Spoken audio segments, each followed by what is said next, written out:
Hello বন্ধুরা, আজ আবার তোমাদের কাছে চলে এসেছি একটা ছোট্ট গল্প নিয়ে। আশা করছি তোমরা সবাই খুব ভালো আছো, সুস্থ আছো আর আনন্দে আছো। আমার কাছে 3-4 রকমের জবা গাছ আছে। দুটো জবা গাছে রেগুলার ফুল আসে, কিন্তু বাকি দুটোতে না ফুল আসছিল না বেশ কিছুদিন ধরে। তো এখন দেখছি গত 2-3 দিন ধরে কুড়ি আসতে শুরু করেছে। তো খুব ভালো লাগছে, তাই ভাবলাম তোমাদেরকে একটু দেখাই। আগে তাও একটু সময় পেতাম, এখন গাছের যত্ন করার একটুও সময় পাই না। তবে ওই পেঁয়াজের যে খোলাগুলো বেরোয় রান্না থেকে, সেই খোলাগুলোই আমি মাটিতে গুঁজে দিই, তাতেই যা হওয়ার তাই হয়। আজ গল্পটা হবে গত শনি রোববারের, উইকেন্ডের গল্প হবে।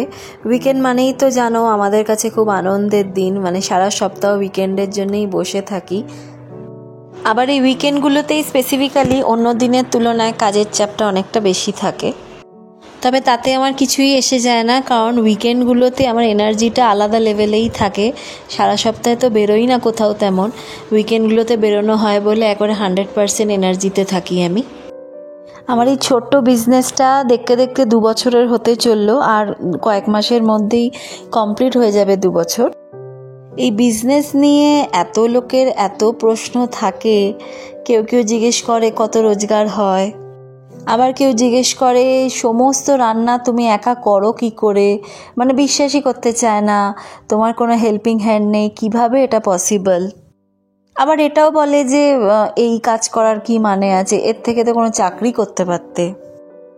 বিভিন্ন লোকের বিভিন্ন ধরনের প্রশ্ন, তবে মেন প্রশ্ন যেটা আমি বেশি পাই সেটা হলো যে তোমার কত আয় হয় এই ব্যবসা থেকে।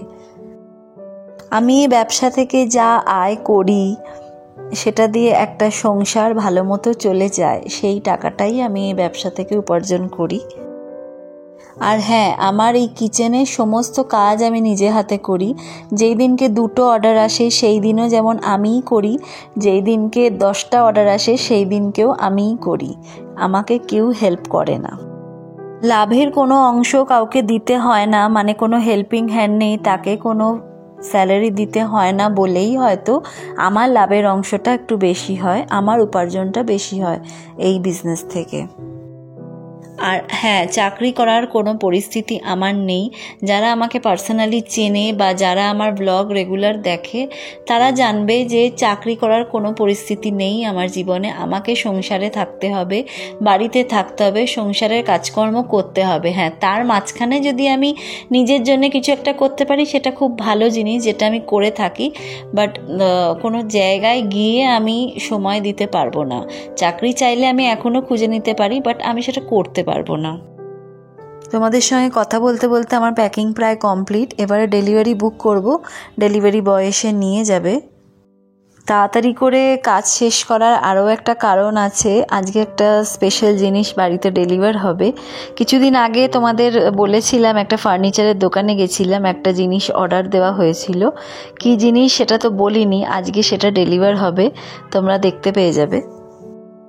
যেই জিনিসটা ডেলিভার হবে সেটা রাখার ব্যবস্থা করছে সোমদেব, এই জায়গাটা ক্লিয়ার করছে, এই জায়গাটাতেই জিনিসটা রাখা হবে। ফাইনালি জিনিসটা চলেও এসছে। বুঝতে পারছো কিনা জানি না, একটা নতুন ঠাকুরের আসন অর্ডার করা হয়েছে। আমার বহুত দিনের ইচ্ছে ছিল একটা সুন্দর ঠাকুরের আসন কিনবো, সেটা এতদিনে সফল হয়েছে। ঠাকুরের আসনটা ভালো করে সাজিয়ে তোমাদেরকে নিশ্চয়ই দেখাবো। আজকে লাঞ্চে একটু পনির ভুর্জি বানিয়েছিলাম, কারণ যা যা অর্ডারে ছিল সব আমিষ আইটেম ছিল। শনিবার আমরা আমিষ আইটেম তো খাই না সাধারণত, আর এমনিতেই আমাদের বাড়িতে ভাত খাওয়াটা কেউ পছন্দ করে না, তাই পনিরের সঙ্গে ভাতের ঝামেলা রাখিনি, রুটি বানিয়ে দিয়েছি। আমরা 3জনেই রুটি খেয়ে নেবো আজকে লাঞ্চে। দুপুরে লাঞ্চ করে বিকেলের যা অর্ডার ছিল, খুব বেশি অর্ডার ছিল না, 2টো অর্ডারই ছিল, সেগুলো শেষ করে বেরিয়ে পড়েছিলাম, যেমন আমরা শনি রোববার করে থাকি। যেহেতু দুপুরে আজকে রুটি খাওয়া হয়েছিল, সেই জন্যে বিকেল হতে না হতেই সবার খিদে পেয়ে গেছিল, তাই বেরিয়েই প্রথমে আজকে একটা চাটের দোকানে চলে গেছিলাম। এই চাট নিয়ে একটা গল্প বলি, একটা অভিজ্ঞতা বলি। আমার এই চাট, বিভিন্ন ধরনের চাট বলো, ফুচকা, ভেলপুরি, এই ধরনের জিনিস খেতে কিন্তু খুব ভালো লাগে। কিন্তু পুনেতে আমার প্রায় 14 বছর কমপ্লিট হয়ে গেছে, কিন্তু এইখানে আসার পর থেকে না এগুলো খেতে পারতাম না, কারণ অদ্ভুত অন্যরকম একটা বানাতো, একদম ভালো লাগতো না এই টেস্টটা। তারপরে নিজেই একটা জিনিস আবিষ্কার করলাম, ওরা যে সবুজ যে চাটনিটা ইউজ করে, সবুজ চাটনি বা সবুজ জল, পুদিনার চাটনি, পুদিনার জল, সেইটা যদি না দেওয়া যায় তাহলে কিন্তু ব্যাপারটা খারাপ লাগে না। তো তারপর থেকে কি করতাম, যখনই এই চাটের দোকানে যেতাম তখন ওদের বলতাম যে কোনো সবুজ আইটেম যেন না দেওয়া হয়, তাহলে বেশ ভালোই লাগছে। তারপর থেকে আমি এই চাটগুলো খাওয়া শুরু করে দিলাম। না, তবে এখানে ফুচকা একদম খেতে পারি না, আমি সারা বছর ফুচকা না খেয়েই থাকি, কারণ ওরা যে জলটা বানায় ওটা তো পুদিনা দিয়েই বানায়, সেটার কোনো বিকল্প নেই ওদের কাছে, কাজেই ওটা একদম খাওয়া যায় না। ওই কলকাতা যখন যাই তখনই রোজ খেয়ে ওই সারা বছরের কোটাটা কমপ্লিট করি। সোমদেব যদিও এখানকার ফুচকা খুবই ভালো খায়, প্রায়শই খেয়ে থাকে। খাওয়া দাওয়া শেষ করে এখন আমরা চলে এসেছি একটা জুয়েলারির দোকানে। এই জুয়েলারির দোকানটা কিন্তু পুনেতে বেশ নামকরা একটা দোকান, প্রচুর ব্রাঞ্চ আছে এদের এখানে। এর আগেও আমি এখান থেকে পারচেস করেছি। জুয়েলারির দোকানে যখন ঢুকেছি, ছোট্ট করে একটু তোমাদেরকেও দেখাই ভেতরটা। তবে গোল্ডের কিছু কেনার প্ল্যান নেই, যা দাম হয়েছে গোল্ডের কিনতে পারবো না। একটা সিলভারের একটা অর্নামেন্ট কিনছি, তোমাদেরকে বাড়ি গিয়ে নিশ্চয়ই দেখাবো।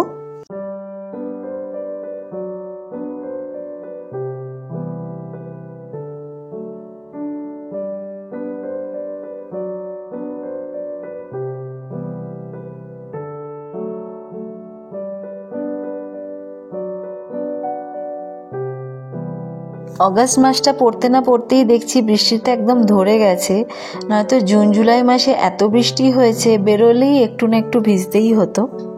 এখন আমরা যাচ্ছি বাড়ির পথে, সব কাজকর্ম হয়ে গেছে। এই যে দেখো, এই ব্যাঙ্গেল দুটো কিনলাম, এটা সিলভারের ওপরে স্টোন ওয়ার্কও করা আছে।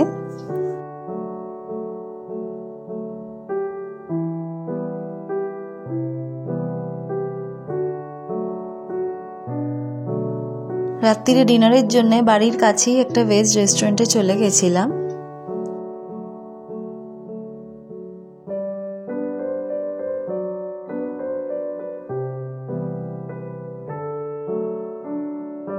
ভেজেতে তো বেশি ভ্যারাইটি নেই, ওই পনির ছাড়া কোনো উপায় নেই। আমরা তো আর কোনো দোকানে গিয়ে ঢ্যাঁড়স বা বাঁধাকপি কিনে খেতে পারবো না, তাই ওই পনির ছাড়া আর কিছু অর্ডার দেওয়ার অপশান নেই। ওইটা পনিরের একটা আইটেম অর্ডার করেছিলাম, আর তন্দুরি রুটি সবার জন্যে, এই অর্ডার করা হয়েছিল। আর লাস্টে একটা লস্যি নিয়েছিলাম অবশ্য।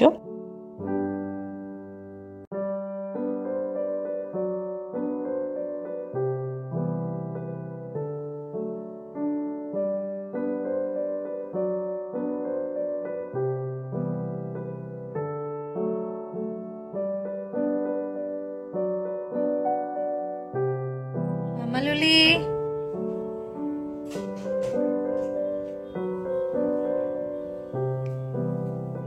তুমি এখানে তাকিয়ে বসে থাকবে, ঘুমাবে না? ডিক্কি, ডিক্কি, চলো মেডিসিন খাবো, চলো খেয়ে দে আবার বসো। ঋষানের আসলে ঠাকুরের আসনটা এত পছন্দ হয়েছে, আসনের চেয়ে বেশি ওই যে লাইটটা জ্বলছে ওটা কিন্তু ওকে খুব অ্যাট্রাক্ট করছে। তো যখন থেকে এসছে তখন থেকে এখানেই এসে বসে আছে।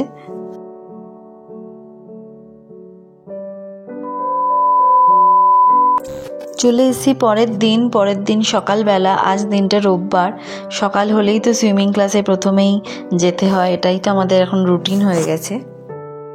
প্রথম 2 মাস ঋষানের জন্য আমরা একটা পার্সোনাল ট্রেনার রেখেছিলাম। আমাদের উদ্দেশ্য ঋষানকে সুইমিং শেখানো কিন্তু ছিল না, উদ্দেশ্য ছিল ঋষানের হাইপার অ্যাক্টিভিটিটা যাতে কমে যায়, যেটাতে আমরা কিছুটা হলেও সাফল্য পেয়েছি। ঋষান বেসিক সুইমিংটা এখন পারছে, তাই সোমদেবই এখন করাচ্ছে।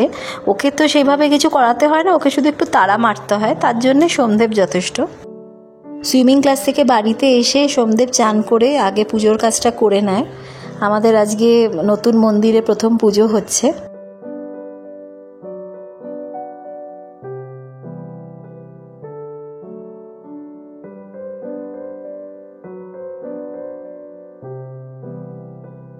এইরকম একটা মন্দির ঠাকুরের আসন কেনার আমার অনেক দিনের ইচ্ছে ছিল। বেশ স্পেসিয়াস হবে, বেশ ভালো করে রাখা যাবে, ঠাকুরের জিনিসপত্র রাখার জায়গা থাকবে।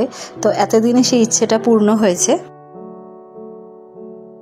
দেখো এই নিচের পোর্শনটা কিন্তু অনেকটা স্পেস, ঠাকুরের বাসন বলো বা ঠাকুরের অন্যান্য পুজোর জিনিসপত্র সেগুলো রাখার খুব সুন্দর জায়গা আছে। তবে কি একটু উঁচু হয়ে গেছে। আগের আসনটায় কীরকম মাটিতে বসেও পুজো করা যেত, এটা একটু উঁচু বলে একটা টুল যদি কেনা হয় খুব সুবিধে হয়। তো আগামী কয়েকদিনের মধ্যে কিনে নেব সেটা। আজকে সুইমিং ক্লাসে কোনো দুজন আলোচনা করছিল ডিম নিয়ে, ডিম কারি নিয়ে। সেটা শুনে সোমদেবেরও আজকে ডিম কারি খাওয়ার ইচ্ছে হলো, তাই আজকে লাঞ্চে বানিয়েছি ডিম কারি, আর ডাল তো করতেই হয়, আর ভাত আছে সিম্পল। একটু রোদ পড়তে না পড়তেই আমরা বেরিয়ে পড়েছি, যেমনটা বেরিয়ে থাকি প্রতি শনি রোববার। আজ যাচ্ছি সোমদেবের অফিসের দিকটাই।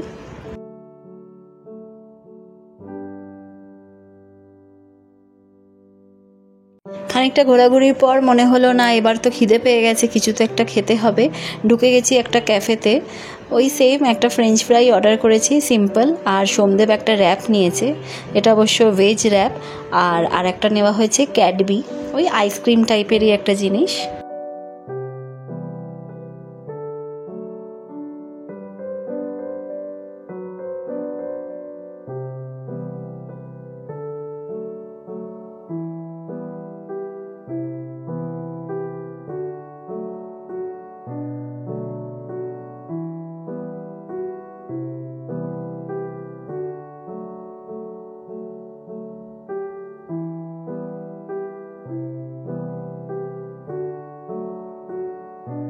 রাতের ডিনারটা বাড়িতে বানিয়ে রেখেই গেছিলাম, ঘুগনি আর রুটি, সেটাই আজকে আমাদের ডিনারের মেনু। যাই হোক, গল্পটা এখানেই শেষ হলো। তোমাদের ভালো লাগলে প্লিজ লাইক শেয়ার করে দিও, আর যারা নতুন দেখছো প্লিজ সাবস্ক্রাইব করো। খুব শিগগিরই আবার ফিরে আসবো। এখন যাই, টাটা।